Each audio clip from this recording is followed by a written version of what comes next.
ধূমপান এবং মদ্যপান স্বাস্থ্যের পক্ষে ক্ষতিকর।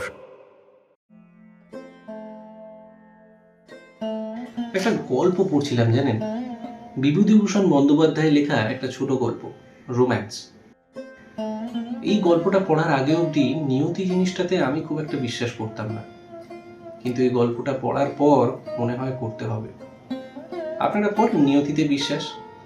মানে ধরুন, ওই যে কথায় বলে না, ওই জন্ম মৃত্যু বিয়ে তিন বিধাতা নিয়ে, মনে হয় সেটা হয়তো নিয়তিরই জোরে। মানে ধরুন, কোনো একটা জিনিস যেটা আপনার ভাগ্যে নেই, আপনি হাজার চেষ্টা করেও সেই জিনিসটাকে নিজের করতে পারবেন না। আবার ধরুন, এমন একটা জিনিস যেটার প্রতি আপনার খুব একটা ইন্টারেস্ট বা চাহিদা নেই, হঠাৎ করে দেখলেন সেটা আপনার হয়ে গেল।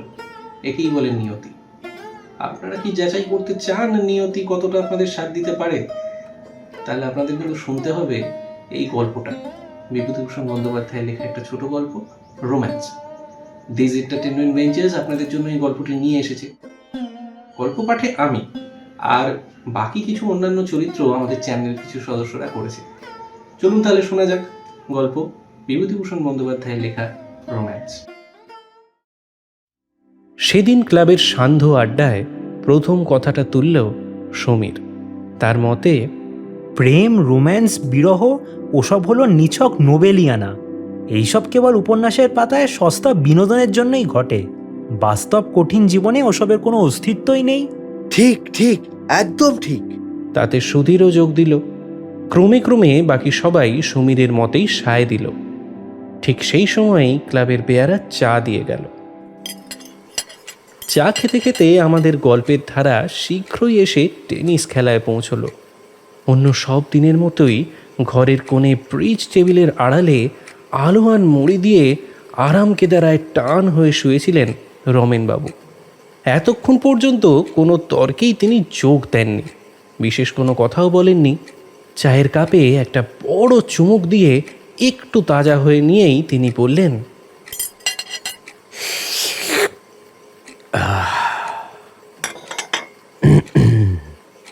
দেখো, তোমরা এতক্ষণ বকে যাচ্ছিলে, আমি শুনছিলাম।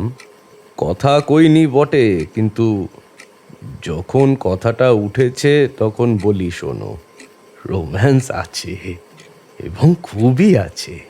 জীবনটাই তো একটা প্রকাণ্ড রোম্যান্স। বলি, সেই চোখে দেখে কজন? দেখবার চোখই বা আছে কজনের? যাই হোক, এই চলো চলো, চাটা ঠান্ডা হয়ে যাচ্ছে, এসো এসো, চাটা খেয়ে নেওয়া যাক। রমেনবাবু আমাদের ক্লাবের নতুন মেম্বার, পেশায় মাস্টারমশাই। ব্রিজ, টেনিস, বিলিয়ার্ড বা দাবা কোনো খেলাতেই কোনো দিন তিনি যোগ দেন না। খুব বেশি মেলামেশা বা গল্প কখনোই তাকে করতে দেখা যায় না। আপন মনে এসে বসেন, কাগজপত্র পড়েন আর সন্ধ্যার আগেই উঠে চলে যান। কিন্তু লোকটির মধ্যে এমন একটা অমোঘ আকর্ষণ আছে যার জন্য ক্লাবের সকলেই তাকে পছন্দ করে। তিনি না এলে কেন এলেন না সে সম্বন্ধে আলোচনা হয়। আর একটা জিনিস যা তার পরিচ্ছন্ন ব্যক্তিত্বের পরিচয় দেয়, তিনি উঠে চলে গেলে তার পিছনে তার সম্বন্ধে মন্দ কথা কেউ কোনো দিন বলতো না। ইতিমধ্যে চা খাওয়া শেষ হয়ে গিয়েছিল। রমেনবাবু চা পান শেষ করে রুমাল দিয়ে মুখ মুছে গল্প শুরু করলেন।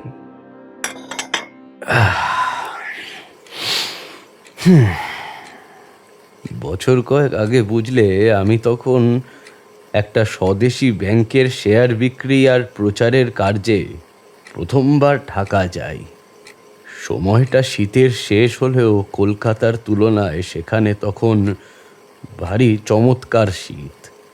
আমি বেশি শীতের কাপড় সঙ্গে নিয়ে যাইনি, ফলে এক দফা পদ্মা স্টিমারে আর তারপর ট্রেনে শীতে হি করে কাঁপতে কাঁপতে রাত 9টা-10টা নাগাদ গিয়ে ঢাকায় পৌঁছালাম।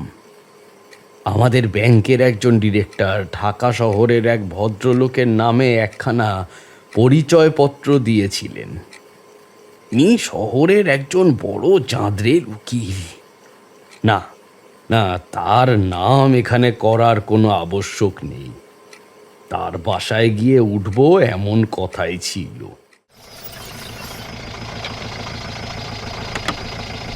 আমি যখন সে বাড়ি গিয়ে পৌঁছালাম তখন রাত 10টার কম নয়।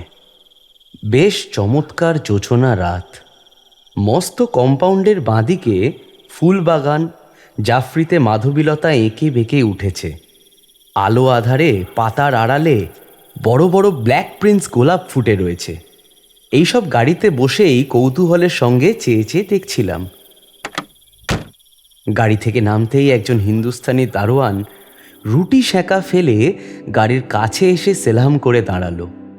তাকে জিজ্ঞাসা করে জানলাম উকিলবাবু জরুরি কেস নিয়ে কুমিল্লাতে গিয়েছেন, আজ প্রায় 3-4 দিন হলো।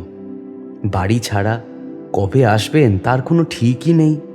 আমি যখন কোচম্যানকে গাড়ি ফেরাতে বলছি এবং মনে মনে ভাবছি ডাকবাংলোতেই উঠতে হবে, ঠিক তখনই একটি ছেলে বাড়ির মধ্য থেকে বের হয়ে এলো। সঙ্গে সঙ্গে সেই দারোয়ানটিও এলো।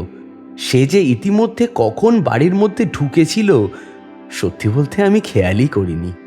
ছেলেটি এসে বললে, বাবা কাল সকালেই আসবেন, আপনি যাবেন না। শুনলে বাবা খুব দুঃখ পাবেন। এই রামধনিয়া, বাবুর জিনিসপত্র নামিয়ে দাও। সুতরাং রয়ে গেলাম। আহার আর শয়নের ব্যবস্থা বেশ সুন্দরই হলো। সারা দিনের পরিশ্রমের পর শীঘ্রই ঘুমিয়ে পড়লাম। পরদিন সকালে উঠে বাইরের বারান্দাতে বসে কাগজ পড়ছি, এমন সময় গৃহস্বামীর গাড়ি সদর গেট দিয়ে কম্পাউন্ডের মধ্যে ঢুকলো। আজ সকালের ট্রেনেই উকিলবাবুর আসবার কথা ছিল, তাই তার গাড়ি স্টেশনে গিয়েছিল তাকে আনতে। গৃহস্বামী গাড়ি থেকে নেমে আমায় দেখে আমার পরিচয় জেনে বেশ খুশি হলেন। নানাভাবে আপ্যায়িত করলেন। রাত্রে কোনো কষ্ট হয়েছে কিনা সেই কথাটা অন্তত 10 বার এমনভাবে জিজ্ঞাসা করলেন যেন মনে হলো রাত্রে কষ্ট হয়নি বললে তাকে হতাশ করা হবে। একদিনের মধ্যেই যেন আমি সেই বাড়ির লোক হয়ে পড়লাম। সেই বাড়িতে রাত্রে আমার আহারের স্থান হলো বাড়ির ভিতরে বারান্দার তাওয়ায়। পরদিন সকালে আমার বাইরের ঘরে একটি 12-13 বছরের সুন্দরী মেয়ে চা জলখাবার নিয়ে এলো। বেশ টাগর টাগর চোখ, কালো চুলের রাশ পিঠের উপর পড়েছে। মুখ দেখে বেশ বুদ্ধিমতী মনে হয়। চায়ের ও খাবারের পাত্রটা টেবিলের উপর রেখে সে চলে যাচ্ছিল। আমি তাকে জিজ্ঞাসা করলাম, এই খুকি, এই বাড়িতেই থাকো তাই না? কি নাম তোমার? সে হালকা হেসে বললে, বিনা। তারপরেই সে চলে গেল। পরদিন সকালে সেই মেয়েটি আবার চা নিয়ে এলো। এদিন সে এত শীঘ্রই চলে গেল না। তাকে জিজ্ঞাসা করলাম, তুমি বুঝি স্কুলে পড়ো? সে বললে, আমি মিডফোর্ড গার্লস স্কুলে পড়ি। কোন ক্লাসে পড়ো? এইবার 4th ক্লাসে উঠেছি, এই জানুয়ারি মাসে। 4th class? আচ্ছা, তা কি কি বই পড়ো? কিছুক্ষণ ধরে আমাদের কথাবার্তার ধারা ওই পথ ধরেই বেয়ে চলল। বিকেলবেলা সে আপনি আবার এলো। আমার ঘরের চেয়ারটার হাতলের উপর বসলো। বলল, আপনি বুঝি বই লেখেন? বাবা বলছিল। তুমি কি করে জানলে বলো দেখি? আপনার নাম তো আমি দেখেছি, আমাদের বাড়িতে মাসিক পত্র আসে না, তাতেই আছে। ও, কই, কোন মাসিক পত্র? আনো তো দেখি। বিনা 2-3খানা মাসিক পত্র নিয়ে এলো। একটাতে আমার বিদেশি ব্যাংক ও আমাদের কর্তব্য বলে একটা অর্থনৈতিক প্রবন্ধ বের হয়েছিল বটে। সেইটা বিনা খানিকক্ষণ ধরে পড়ল। তারপর সেটা মুড়ে রেখে এ গল্প ও গল্প সে করতে লাগলো। আমি তাকে মুখে মুখে ইংরেজি ট্রান্সলেশন জিজ্ঞাসা করলাম। সে বেশ বুদ্ধিমতীর মতো সবগুলোর উত্তর দিলে। সেদিন বিকালে আমার ঢাকা মিউজিয়াম দেখতে যাওয়ার খুব ইচ্ছা ছিল, কিন্তু বিনার সঙ্গে গল্পে গল্পে বিকালটাই কেটে গেল। মিউজিয়াম দেখতে না যাওয়া হলেও কোনো ক্ষতি অনুভব করলাম না। সেদিন শেষ রাত্রে কি জন্য যেন আমার ঘুম ভেঙে গিয়েছিল। কানে গেল বাড়ির মধ্যে কোনো এক মেয়েলি গলায় কে যেন চেঁচিয়ে চেঁচিয়ে ইউক্লিডের জিওমেট্রি পড়ছে। Two tangents can be drawn to a circle from an external point and they are equal and subtant. ভারী আশ্চর্য লাগলো। বিনা নিশ্চয়ই নয়, কারণ 4th ক্লাসে জিওমেট্রির ট্যানজেন্ট কোনো স্কুলেই পড়ানো হয় না। তাছাড়া সেটা বিনার গলাও নয়। ঘড়িতে দেখলাম রাত 4টে বেজেছে। মনে মনে ইউক্লিডের অপূর্ব প্রভাবকে ধন্যবাদ না দিয়ে থাকতে পারলাম না। এই কনকনে শীতের রাত্রে 4টের সময় কার জ্ঞান পিপাসা এত প্রবল হয়ে উঠেছে জানবার ভারী ইচ্ছে হলো। সকালে বিনা চা নিয়ে আসতেই জিজ্ঞাসা করলাম, শেষ রাত্রে জিওমেট্রি পড়ছিল বাড়ির মধ্যে কে গো? তুমি? বিনা হেসে বলল, আমি না, ওটা তো দিদি। এইবার ম্যাট্রিক দেবে, এই সামনের বুধবার থেকে এক্সামিনে বসবে না। কই তোমার দিদি ম্যাট্রিক দিচ্ছেন সে কথা তো শুনিনি। স্কুলের গাড়িতে তো তুমি একলাই যাও, তাই তো দেখেছি। বিনা হেসে গড়িয়ে পড়ল আর কি, বলল, আপনি তো বেশ লোক। দিদি তো টেস্টে অ্যালাউ হয়েই বাড়িতে বসে পড়ছে। ও বুঝি আমার সাথে রোজ রোজ স্কুলের গাড়িতে পড়তে যাবে? কথাটা বিনা ঠিকই বলেছে, তার হাসিটা নিতান্তই অসঙ্গত নয় বটে। সেদিন বিকালে স্কুলের গাড়িটা যখন এসে লাগলো, তখন আমি রোয়াকে পায়চারি করছিলাম। বিনাকে নামতে দেখলাম না, কিন্তু আরও একটি মেয়ে নামলো। বয়স 15-16 হবে, অপূর্ব সুন্দরী। লাল পাড় সিল্কের জ্যাকেটের বাইরে শুভ্র বাহু দুটি যেন হাতির দাঁতে কুঁদে তৈরি। একবার আমার দিকে চোখ ফিরিয়ে চেয়ে দেখে শান্ত গতিতে বাড়ির মধ্যে ঢুকে গেল। সন্ধ্যার একটু আগে বিনা এসে বললে, চা কি এখন দেব নাকি বাইরে এসে খাবেন? পরে একটু থেমে বলল, দিদিকে আজ দেখেছেন তাই না? আমি তখনও ঠিক করতে পারিনি যে স্কুলের গাড়ির সেই মেয়েটি বিনার দিদি।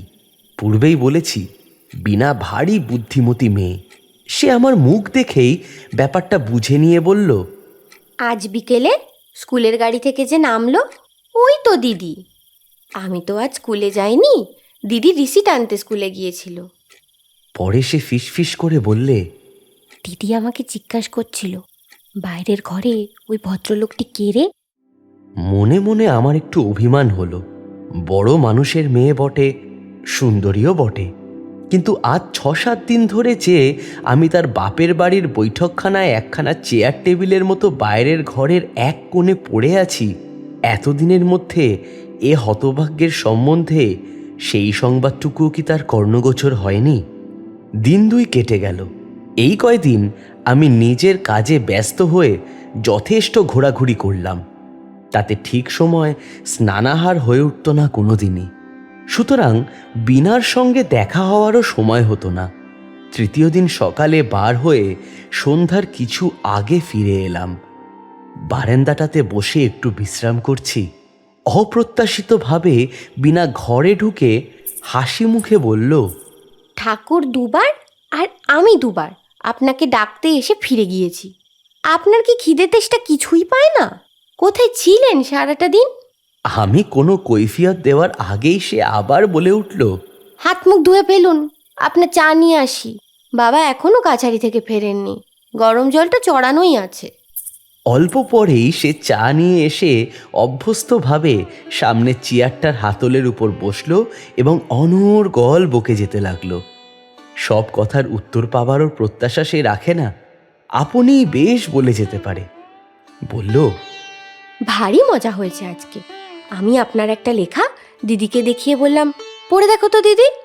দিদি পড়তে গিয়ে অনেক জায়গা বুঝতে পারছে না। দাঁড়ান দাঁড়ান, সেটা নিয়ে আসি। আমার উত্তরের অপেক্ষা না করেই সে বাড়ির মধ্যে চলে গেল। কিন্তু সেদিন আর সে বাইরের ঘরে দেখা দিল না। বিনার খামখেয়ালি ধরন আমার জানাই ছিল, কাজেই এতে আমি বিশেষ আশ্চর্য হলাম না। পরদিন সকালে সে এলো, হাতে একখানা বঙ্গবন্ধু পত্রিকা। আমাকে দেখিয়ে বললে, এই নিন, দিন দেখে বুঝিয়ে। লাল পেন্সিলে দিদির দাগ কেটে দিয়েছে জায়গাগুলো। সেই মাসের বঙ্গবন্ধুতে আমার যৌথ ব্যাংক ও মধ্যবিত্তের কর্তব্য বলে একটা প্রবন্ধ বেরিয়েছিল বটে। খাতাটা হাতে নিয়ে মনে মনে ভাবলাম, যদি ম্যাট্রিক ক্লাসের একটি মেয়েকেও লেখা দেখিয়ে তাক লাগিয়ে দিতে নাই বা পারলাম, তবে অনবরত দিন 15 ধরে ইম্পেরিয়াল লাইব্রেরিতে যাতায়াত এবং নানা ধরনের ইয়ারবুক নাড়াচাড়া করবার সার্থকতা আর কি রইল। বিকেলবেলায় বিনা একখানা খাতা হাতে নিয়ে এসে বলল, চাটা খেয়ে নিন, নিয়ে দিদির ট্রান্সলেশনটা হচ্ছে কিনা দেখে দিন তো। দিদি বলল আপনাকে দেখাতে। সেটা হাতে নিয়ে দেখলাম বেশ গোটা গোটা মুক্তোর ছাঁচের লেখা বটে, কিন্তু ট্রান্সলেশনটা বিশেষ উঁচু দরের নয়। কাজেই যখন বিনা বললে, ধরুন 20 নম্বর আছে, কত নম্বর দেবেন আপনি? তখন আমি একটু আমতা আমতা করেই বললাম, ইয়ে নম্বর তা এই ধরো, অবশ্য বাংলাটা খুবই শক্ত, তা ধরো এই 4 কি 5 দিতে পারি। মোটে? তবেই তো হয়েছে। দিদি তাহলে এবার ইংরেজিতে ফেল, ফেল টু। কথাটা শেষ করেই সে মুখে হাতখানা চাপা দিয়ে খিলখিল করে হেসে উঠল।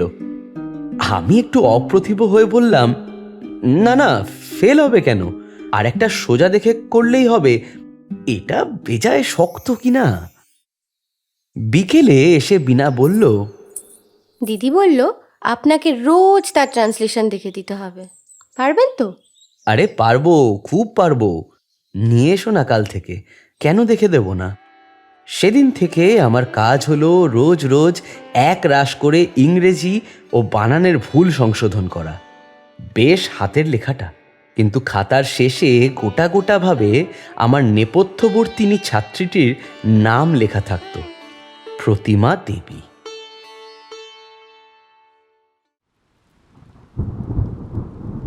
কয়েকদিন খুব ঘুমোটের পর বৈকালের দিকে সেদিন খুব বৃষ্টি হলো। উকিলবাবুর বাড়ির সামনে একটা বটগাছে নতুন পাতা গজিয়েছে। বারান্দাটায় বসে সেদিকে চেয়ে আমি দেশের বাড়ির কথা ভাবছিলাম।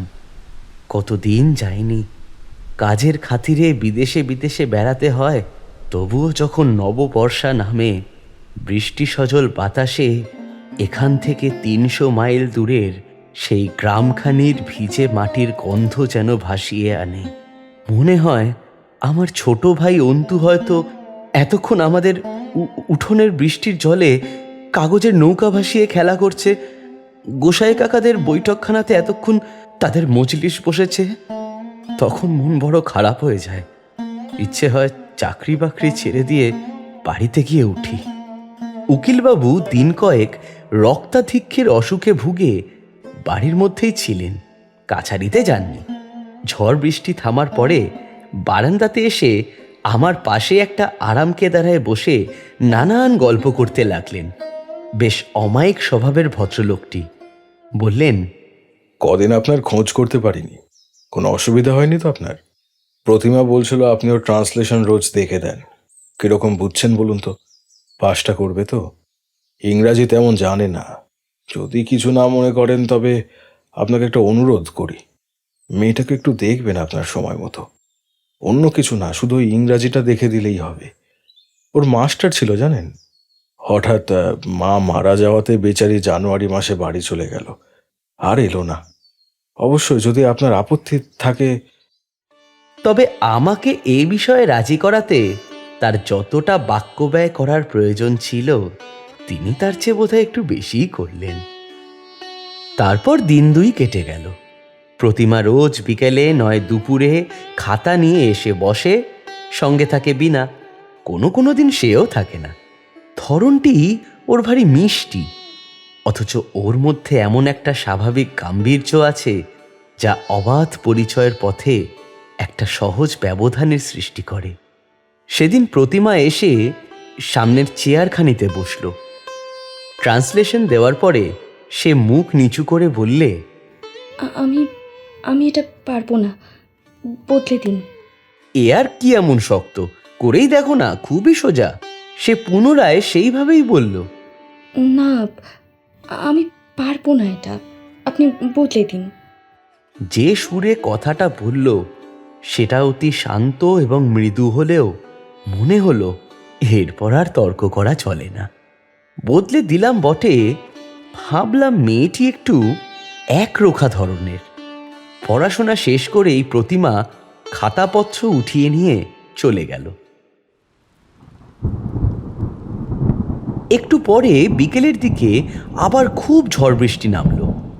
এই অবস্থায় বাইরে যাওয়া উচিত হবে না বুঝে চুপ করে বারান্দার আরাম কেদারাটায় বসে আছি। এমন সময় পিছনে দৌড় খোলার শব্দ হলো। চেয়ে দেখি আগে বিনা, পরে প্রতিমা ঘরে ঢুকেছে। প্রতিমার আগমন অনেকটাই অপ্রত্যাশিত, কারণ ওই পড়াশোনার সময়টি ছাড়া প্রতিমা অন্য কোনো সময় আমার এখানে আসেনি কখনো। বিনা ঘরে ঢুকেই বলল, কেমন বৃষ্টি নেমেছে মাস্টার মশাই। এসো এসো। দিদি বললে আপনি একলা বসে আছেন তো, তাই চল গিয়ে গল্প করি। এটা শুনে প্রতিমা তার দিকে ভ্রুকুটি করে বলল, বিনা? পূর্বে বহুবার এ কথাটা মনে হয়েছে, এখনো মনে হলো। প্রতিমা যে আশ্চর্য সুন্দরী, তার ব্লাউজের হাতার লাল সিল্কের পাড়ের সঙ্গে সুন্দর খাপ খাওয়া শুভ্র বাহু দুটির নিটল গঠনের দিকে চেয়ে এ কথা মনে মনে অস্বীকার করতে পারলাম না। কিন্তু সকলের চেয়ে অদ্ভুত তার চোখ ও ভুরু দুটির একটি বিশেষ ভঙ্গি। সেটা কি তা ঠিক মুখে বোঝানো যায় না, অথচ যে ধরনের সৌন্দর্যে মনের মধ্যে একটা অব্যক্ত অভাবের বেদনা সৃষ্টি করে, ওর মুখের সৌন্দর্যটা ঠিক সেই ধরনের। প্রতিমা বলল, একলা বসে থাকতে আপনার খুব ভালো লাগে তাই না? বসে বসে লেখেন বুঝি?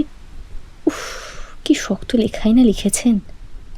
আচ্ছা, ওই পার্সেন্টেজ, গ্রাফ, সেন্সাস রিপোর্ট এসব কোথায় পান? বুঝছি আপনার সব মুখস্থ।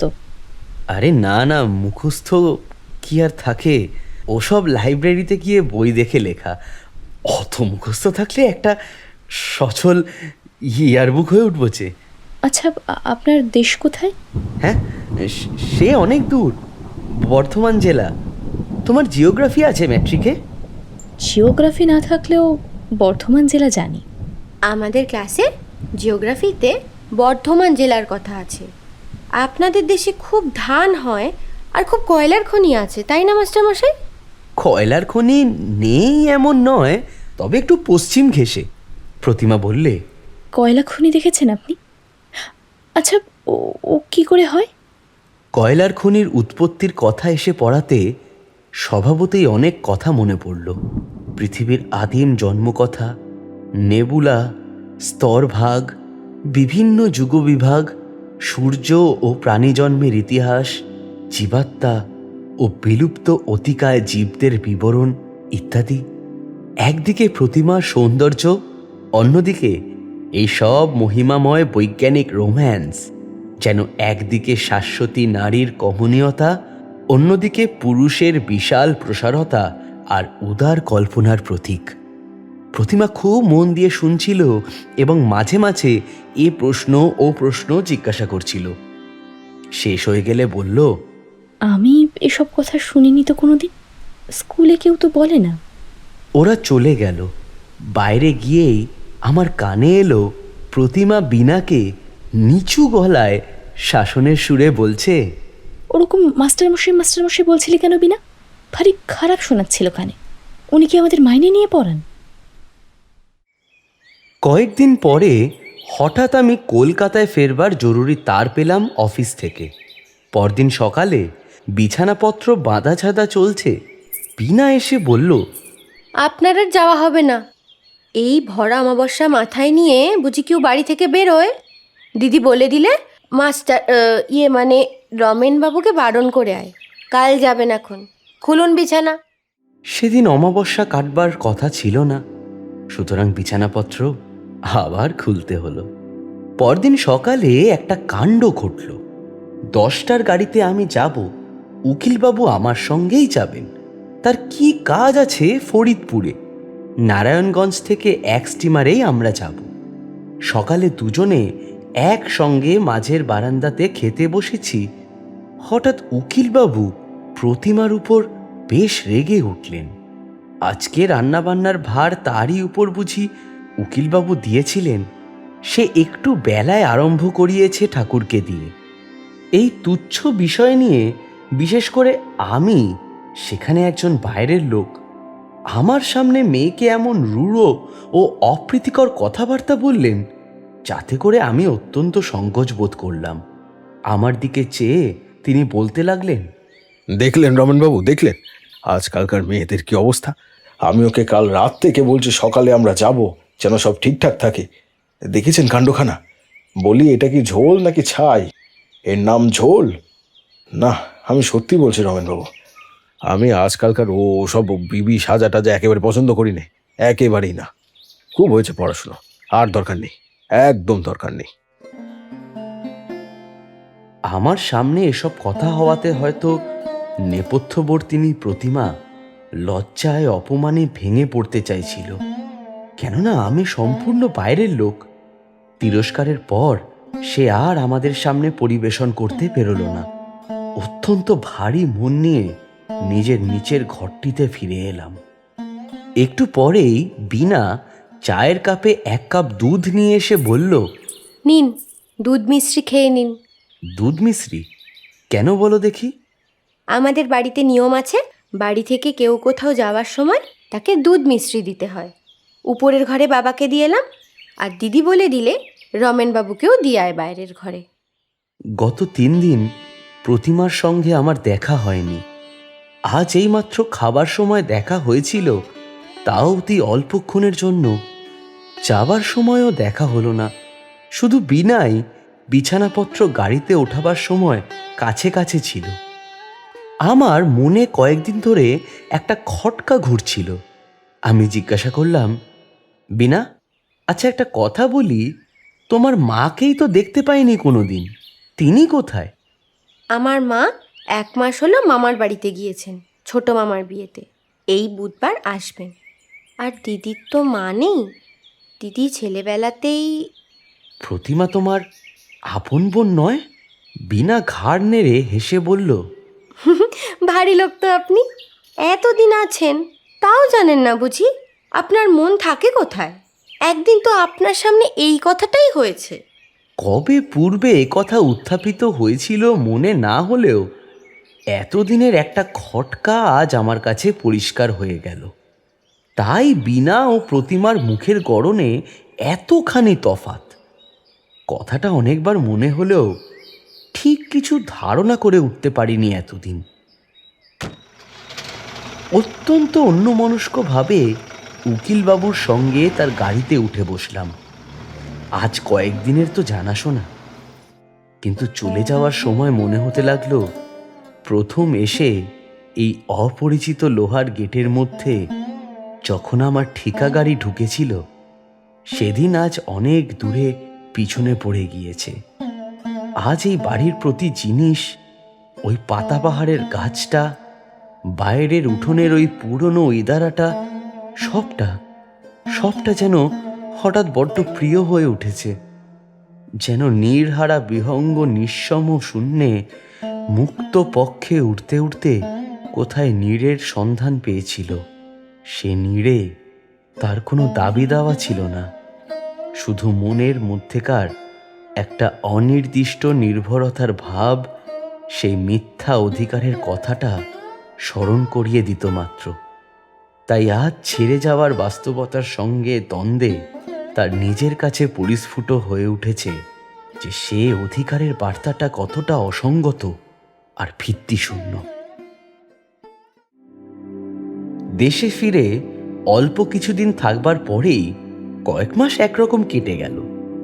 পুজোর পরে কার্তিক মাসের প্রথমে হঠাৎ অফিসের হুকুম এলো আবার ঢাকা যাওয়ার। এবার যখন গোয়ালন থেকে স্টিমারে উঠলাম, তখন আর আগের বারের মতো ভিড় ছিল না। পদ্মাবক্ষ শান্ত এবং স্থির। চরে চরে কাশের বন ঘন সবুজ, আকাশের রং তিসি ফুলের মতো নীল। নারায়ণগঞ্জ পর্যন্ত ভারী আরামে কাটল। ঢাকায় নেমে কিন্তু বিনাদের ওখানে না গিয়ে ডাকবাংলোয় উঠলাম। নানা কারণে এবার বিনাদের বাড়ি উঠতে পারা গেল না। বারবার অনাহুতভাবে তাদের ওখানে গিয়ে উঠলেই বা তারাই বা কি মনে করবে? হয়তো এবার আমার সেখানে যাওয়াটা তারা পছন্দ নাও করতে পারে। তার চেয়ে বরং নিজের কাজকর্ম সেরে এমনি একদিন তাদের বাড়িতে গিয়ে সকলের সঙ্গে দেখাশোনা করে আসা যাবেক্ষণ। আবার জোছনা পক্ষ ঘুরে এলো। ডাকবাংলোর কম্পাউন্ডের হাসনুহানার ঝোপের মিঠে মৃদু সৌরভেরা ধীরে ধীরে বাতাসে বারান্দার রেলিংয়ে ভর দিয়ে দাঁড়িয়ে দাঁড়িয়ে কত কথাই না মনে ওঠে। একবার মনে হয়েছিল এই অপরিচিত ঢাকা শহরটিতে এমন কেউ আমার আপনজন আছে যে যদি জানে আমি ঢাকাতে এসেছি এবং লক্ষ্মী ছাড়ার মতো ডাকবাংলোয় উঠে দাড়িওয়ালা বাবুর্চির শিরাবহুল হস্তের ডাল ভাত আর সর্ষে আহার করেছি, তাহলে মনে মনে ভারী দুঃখিত হবে। কারণ আমি জানি আমার আহারের কিছুমাত্র অনিয়ম হলে তার সহ্য হয় না। তারা অনুযোগ করে ঠিক সময় খেতে বাধ্য করে। কিসে আমার স্বাচ্ছন্দ্য বাড়বে তার জন্য অলক্ষ্যে কতই চেষ্টাই না তার ছিল। আবার মনে হচ্ছিল এসব কথা চিন্তার সার্থকতা কি? অতীতের প্রতি সৌজন্যকে অন্য কিছু মনে করবার অধিকার আমাকে দিয়েছেই বা কে? দিন 15 ঢাকায় কেটে গেলেও বিনাদের বাড়ির রাস্তা পর্যন্ত যায়নি ইচ্ছা করেই। কিন্তু শেষ পর্যন্ত শুধুমাত্র ভারত মাতা ব্যাংকের শেয়ার বিক্রি আর কালু জমজম তোপের পুরাতত্ত্ব আলোচনা করে সময় কাটানো অসম্ভব হয়ে উঠল। একদিন বিকালের দিকে ওদের বাড়িতে ছড়ি হাতে নিশ্চিন্ত মনে বেড়াতে গেলাম। যেন এই পথেই কাজের খাতিরে যেতে যেতে একবার দেখতে আসা গেল কে কেমন আছে। গেটের মধ্যে ঢুকে চোখে পড়ল বাড়ির উপরের ঘরের সব জানলা বন্ধ। উকিলবাবুর অফিস ঘরের সামনে রামধনিয়া বেয়ারাও টুলের উপর আর বসে নেই। কি করা যায়, কাকে ডাকবো, এ সমস্ত কিছুই ভাবছি। এমন সময় উকিলবাবুর পুরনো খানসামা ছকু বাজার থেকে কি একটা কিনে গেট দিয়ে বাড়ি ঢুকতে ঢুকতেই আমাকে দেখে থমকে দাঁড়িয়ে পড়ল। আগে বাবু, আপনি? হ্যাঁ, এই এখান দিয়েই যাচ্ছিলাম। তাই বাবু কোথায়? আপনি শোনেননি? জানেন না কিছু? পরে এক এক করে সে যা বলে গেল তা সংক্ষেপে এই: গত ভাদ্র মাসে উকিলবাবু রক্তাধিক্য রোগে হঠাৎ হার্টফেল করে মারা যান। তার উপর বিপদ, বড় দিদিমণি পরীক্ষায় ফেল হন এবং তারপরই তার মাথা খারাপ মতো হয়ে গিয়েছে। তিনি আছেন তার মামার বাড়ি। বিনাকে নিয়ে তার মা নিজের বাপের বাড়ি চলে গিয়েছেন এবং সেইখানেই আছেন বর্তমানে। বাড়িতে দারোয়ান আর সে ছাড়া কেউ থাকে না। অন্য চাকর বাকরের জবাব হয়ে গিয়েছে। ডাকবাংলোতে ফিরে সেদিন আর কোনো কাজে মন গেল না। প্রতিমার কথা ভেবে আমার মন করুণায় পূর্ণ হয়ে গেল। ডাকবাংলোর নির্জন বারান্দার অন্ধকারটাও যেন অশ্রু সজল হয়ে উঠল ওর নানান ছোটখাটো কথাবার্তার স্মৃতিতে। পরদিন সকালে আমি হঠাৎ আবিষ্কার করলাম যে ব্যাংকের শেয়ারের কাজটা যে পরিমাণে হওয়া উচিত ছিল তা হয়নি। সকাল সন্ধ্যা সব সময় মহা উৎসাহে ঘুরে ঘুরে অফিসের কাজ করে বেড়াই আর কলকাতার অফিসে বড় বড় রিপোর্ট পাঠাই। দিন 5 পরে সেদিন সকালে স্নান করে বসে খবরের কাগজ পড়ছি, এমন সময় ডাকবাংলোর বেয়ারা বলল, একে দাদাবাবু, আপনার সঙ্গে দেখা করবার জন্য এক লোক আইছে। একটু পরেই দেখি উকিলবাবুর বাসার ছকু বেয়ারার সঙ্গে ঘরে ঢুকেছে। আমি আগ্রহের সুরে বললাম, কি কি মনে করে ছকু? ছকু বলল, আগে পরশু ছোট দিদিমণি বাড়ি এসেছেন মায়ের সঙ্গে। আপনি বাসায় গিয়েছিলেন শুনে আমায় বলে দিলেন ডাকবাংলোয় গিয়ে দেখে আসতে তিনি আছেন কি না। থাকলে আমাদের বাড়ি অবশ্য করে একবার আসতে বলে আয়, আমার নাম করে। আজ বিকেলেই যেতে বলেছেন আপনাকে। আমি তাকে বলে দিলাম অফিসের কাজ সেরে বিকালের দিকে আমি নিশ্চয়ই যাব। বিকালে যখন বিনাদের বাড়ি গেলাম তখন সন্ধে হওয়ার খুব বেশি দেরি ছিল না। রাস্তার ধারে ধারে আলো দিয়েছে। মোড়ে মোড়ে ফেরিওয়ালা চাই গরম বলে হেঁকে চলেছে। ওদের বাড়ি পৌঁছে বাড়ির মধ্যে খবর পাঠালাম। একটু পরে বিনা এসে পায়ের ধুলো নিয়ে প্রণাম করে মৃদু স্বরে জিজ্ঞাসা করলো, আপনার শরীর ভালো আছে? এই একরকম রয়েছে, মন্দ নয়। তোমরা, তোমাদের সব?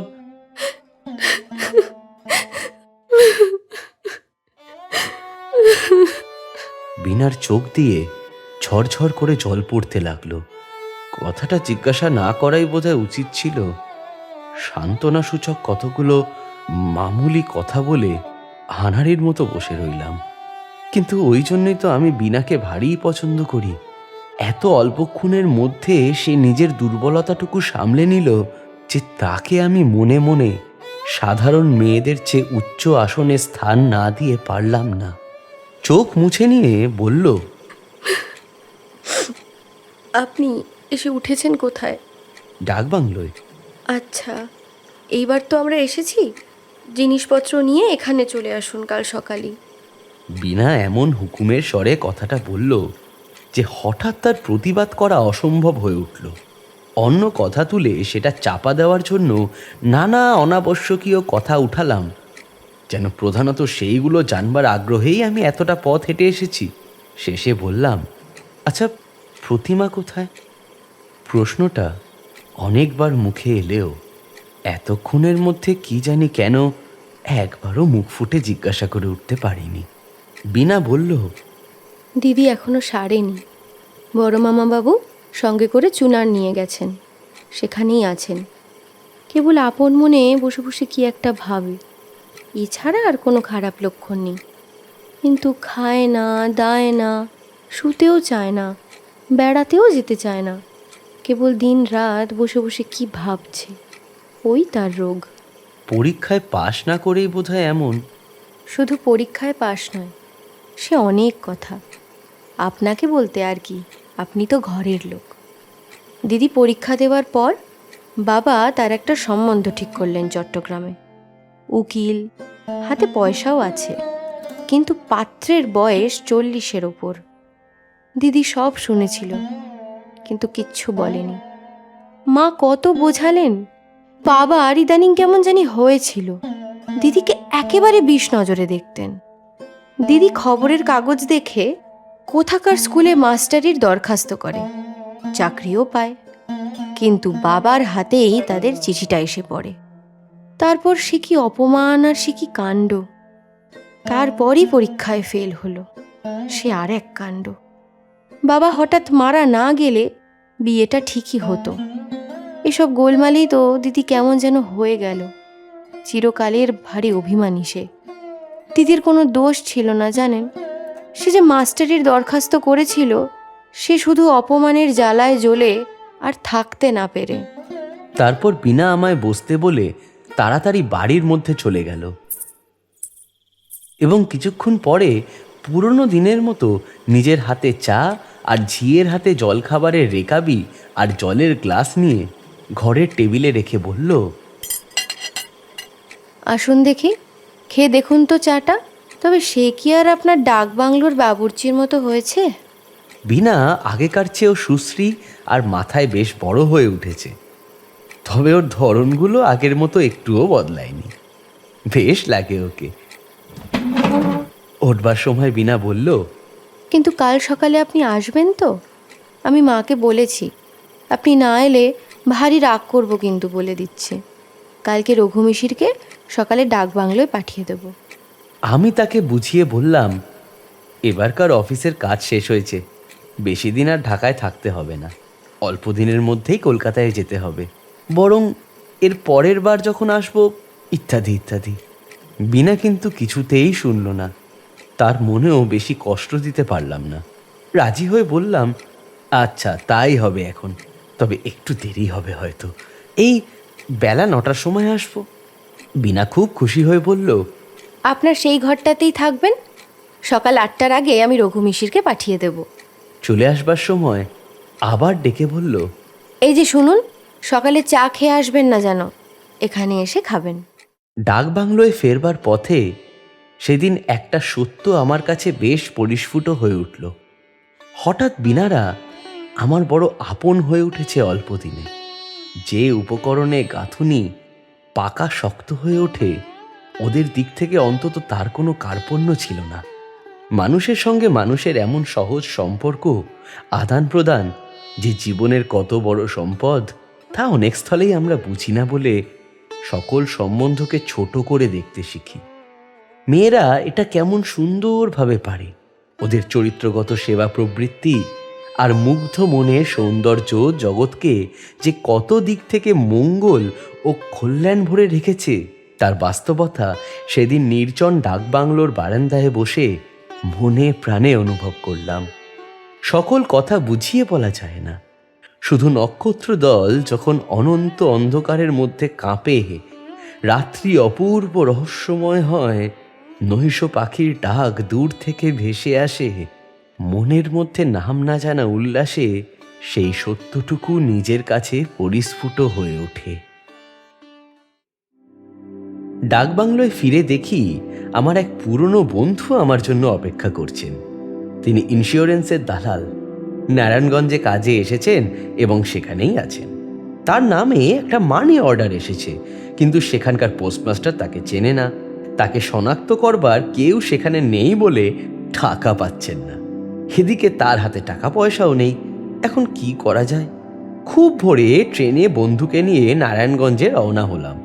যাবার সময় চৌকিদারকে বলে গেলাম, কেউ এসে খোঁজ করলে বলবে যে জরুরি কাজে নারায়ণগঞ্জে গিয়েছি, আজই ফিরব। নারায়ণগঞ্জে কাটল দিন দুই মহা হাঙ্গামায়। পোস্টমাস্টার আমাকেও চেনেন না, টাকা কিছুতেই পাওয়া যায় না। দুই একজন যাদের সঙ্গে পূর্বে পরিচয় ছিল তারা টাকা হাঙ্গামা শুনে পিছিয়ে গেলেন। অনেক কষ্টে শেষে কাজ মিটল। ডাকবাংলোয় ফিরেই অফিসে চিঠি পেলাম, বিশেষ দরকারে কুমিল্লা যেতে হবে। চিঠি এসে দুদিন পড়ে আছে, আগেই যাওয়া উচিত ছিল, বিলম্বে কার্যক্ষতি হওয়ার সম্ভাবনা। ডাকবাংলোর চাপরাশি বলল, রঘুমিশির দুদিন এসে ফিরে গিয়েছে। এদিকে ট্রেনের সময় সংক্ষেপ, ফেরবার পথেই বিনার সঙ্গে দেখা করা ঠিক করলাম। কুমিল্লা থেকে যেতে হলো চট্টগ্রাম, সেখান থেকে স্টিমারে বরিশাল, সেখান থেকে কলকাতা। তারপরেই ফাল্গুন মাসে আমার ছোট বোনের বিবাহ উপলক্ষে 1 মাসের ছুটি নিয়ে বাড়ি গেলাম। ছোট বোনের বিবাহ শেষ হওয়ার পর অল্প দিনের পরেই মা পড়লেন অসুখে এবং মাসখানেক ভোগবার পর চৈত্র মাসের মাঝামাঝি সেরে উঠলেন। কিন্তু চেঞ্জে যাওয়া দরকার হলো। অফিসে আরও 1 মাসের ছুটির দরখাস্ত করাতে তারা তো ছুটি দিলেই না, বরং লিখল শীঘ্র কাজে যোগ না দিলে অন্য লোক বহাল করবে। চাকরিতে ইস্তফা দিয়ে একটা লম্বা পত্র লিখলাম সেখানে। তাই এতদিন পর ভেবে দেখি জীবনের গতি অপূর্ব অদ্ভুত। এর চেয়ে বড় রোম্যান্সের সন্ধান কেউ কোনোদিন দিতে পারবে না। বিনাকে যখন বলে আসি পরদিন সকালে তার ওখানে যাব, এমনকি তার মন প্রফুল্ল রাখার জন্য তাকে কী সব বই পড়াবো তা পর্যন্ত ভাবতে ভাবতে এসেছিলাম, তখন কে জানতো বিনার সঙ্গে দেখা তো আর হবেই না। আমার ঢাকা যাওয়ার পথটাই একেবারে বন্ধ হয়ে যাবে। তারপর কয়েক বছর কেটে গেল। আইন পাশ করে আলিপুর কোর্টে বেরোতে আরম্ভ করলাম। আগের জীবন ক্রমেই পিছনে পড়ে গেল মাত্র। নির্জন অবসর মুহূর্তে বার লাইব্রেরি কক্ষের মক্কেলহীন দুপুরবেলায় মাঝে মাঝে সেসব দিনের কথা মনে পড়ে, তখন যেন স্বপ্নের মতো ঠেকে। এইসব স্মৃতিতেই জীবন মধুময় হয়ে ওঠে। জীবনের এরাই গায়ক পাখি, ফুলে ফলে সকাল দুপুরের সঙ্গে সুর মেলানো অনন্তমুখী সঙ্গীত এদেরই নিভৃত নীর অন্তরাল থেকে শোনা যায়। বিবাহের অনুরোধে বাড়িতে তিষ্ঠানো তাই। জ্যাঠামশাই ভবানীপুরে কোথায় এক বিয়ের সম্বন্ধ ঠিক করে পাত্রী দেখে এসে খুব প্রশংসা করলেন। জ্যাঠাইমার অনুরোধে তাদের বাসা থেকে রওনা হয়ে বন্ধু বান্ধব সঙ্গে নিয়ে একদিন মেয়ে দেখতে গেলাম। বেলতলা রোডে একটা ছোট্ট বাড়ি, বাড়ির সামনে ছোট্ট একটু কম্পাউন্ড, গেটের ওপরকার লোহার চালতিতে থোকা থোকা মাধবীলতা গুচ্ছ। আমরা গিয়ে বৈঠকখানায় বসবার অল্পক্ষণ পরেই মেয়েকে আনা হলো। তার মুখের দিকে তাকিয়ে আমি চমকে উঠলাম। বিস্ময়ে আমার মুখ দিয়ে কোনো কথা বের হলো না। বিনা? কিন্তু এ কোন বিনা? 4 বছর আগের সে চঞ্চলা বালিকা নয়, অনিন্দ সুন্দরী সংযতা তরুণী। মেয়ের মামা পরিচয় দিলেন। মেয়েটি বেথুনে ফার্স্ট ইয়ারে পড়ে, ম্যাট্রিক ফার্স্ট ডিভিশনে পাশ করেছে, পড়াশোনায় বেশ ভালো। বাপ ঢাকার উকিল ছিলেন, মারা গিয়েছে। বিনা চোখ নিচু করেছিল, আমার দিকে চায়নি। সে বোধহয় জানেও না যে আমিই পাত্র। বাড়ির থেকে বের হয়ে এসে বন্ধুরা আমাকে ভাগ্যবান বললেন। ওই রকম পাত্রী অদৃষ্টে জোটা ইত্যাদি। কাউকে কোনো কথা বললাম না। শুভ দৃষ্টির সময় কাপড় ঢাকা দিয়ে দেওয়া হলো না, এমনি দুজন দুজনের দিকে চেয়ে দেখলাম। বিনার মুখের অবস্থা তখন ফটোগ্রাফ নেওয়ার যোগ্য হয়েছিল। অনেক রাত্রে বাসরে বিনা শেষ শাসনের সুরে পড়ল। আপনি তো আচ্ছা, তলে তলে বুঝি এই সব কুমতলব ছিল? আমি বুঝি জানি, মেয়ে দেখবার দিন তো আমি জানলাম। আগে জানলে তুমি বোধহয় এতে রাজি হতে না, তাই না? বিনা রাগে ঘাড় দুলিয়ে মুখ অন্যদিকে ফিরিয়ে নিল। আমার দিকে না চেয়ে বলল, কোথায় ছিলেন এতদিন নিরুদ্দেশ হয়ে? আর এলেন না কেন সেবার? সংক্ষেপে সব কৈফিয়ত দেওয়ার পর আগ্রহের সুরে জিজ্ঞাসা করলাম, প্রতিমাকে দেখছি না, সে কি এখানে আসেনি আজ? এবার বিনা আমার মুখের দিকে চাইল, চেয়ে চুপ করে রইল। তারপর সংযত সুরে বলল, জানেন না, দিদি তো আর নেই। সেবার চুনারেই দিদি মারা যায়। তার মাথা আর ভালো হয়নি। আপনার নাম বড্ড করতো আমার কাছে, কতদিন বলেছে।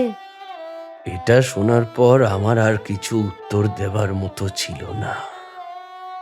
রমেনবাবু থামলেন। ক্লাবের ঘরটায় তখন এক নিবিড় স্তব্ধতা। সমীর ও সুধীর সলজ্জ মুখে মাটির দিকে চেয়ে রইল। রমেনবাবু তার আলোয়ানটি গায়ে জড়িয়ে অন্ধকারের দিকে পা বাড়ালেন। একটা জিনিস আমাদের সবার কাছে স্পষ্ট বোঝা গেল, নিয়তি যদি থেকেই থাকে সে বড়ই খামখেয়ালি। এক একজনের প্রতি তার এক এক রকমের মতি। সেই জন্যই যার যা পাওয়ার কথা ছিল সে তা পায় না, আবার অন্য কেউ যে তা ভাবেও নিজে পাবে তার কাছে চলে যায়, সে কোনো প্রিয় বস্তুই হোক কিংবা কোনো প্রিয় মানুষ। নিয়তির ম্যাজিকে একজনের ঠোঁটে হাসি ফোটে আর অন্যজনের চোখে জল আসে। শুনছিলেন স্বনামধন্য লেখক বিভূতিভূষণ বন্দ্যোপাধ্যায়ের একটি ছোট গল্প রোম্যান্স। রমেনবাবুর ভূমিকায় শুভময়, বীণার ভূমিকায় পিয়াস, প্রতিমা দেবীর ভূমিকায় বর্ণিশা, উকিলবাবুর ভূমিকায় প্রীতম, সমীর ও ছকু খানসামার ভূমিকায় অঙ্কিত, সুধীরের ভূমিকায় সম্রাট, ডাকবাংলোর বেয়ারা ও গল্প পাঠে সম্বুদ্ধ, সম্পাদনা, শব্দগ্রহণ, আবহ সঙ্গীত, সূত্রধর ও পরিচালনায় আমি অঙ্কিত, মাস্টারিং ও মোশন গ্রাফিক্স দেবদত্ত, প্রচ্ছদ অলঙ্করণ Dipankar, social media promotion Amit, গল্পস্বল্প থিম সানি। গল্পটি যদি ভালো লেগে থাকে তাহলে ভিডিওটি লাইক, কমেন্ট এবং হাইপ বাটনটি ক্লিক করে হাইপ পয়েন্টস অ্যাড করে সাবস্ক্রাইব করে দেবেন চ্যানেলটিকে। আমাদের সাথে যোগাযোগ করতে চাইলে ডেসক্রিপশন বক্সে দেওয়া ফেসবুক ও ইনস্টাগ্রামের লিঙ্কে ইনবক্স করতে পারেন। গল্পস্বল্পের পরবর্তী গল্প আসবে শুধুমাত্র দেশ এন্টারটেনমেন্ট ভেঞ্চার্সের ইউটিউব চ্যানেলে।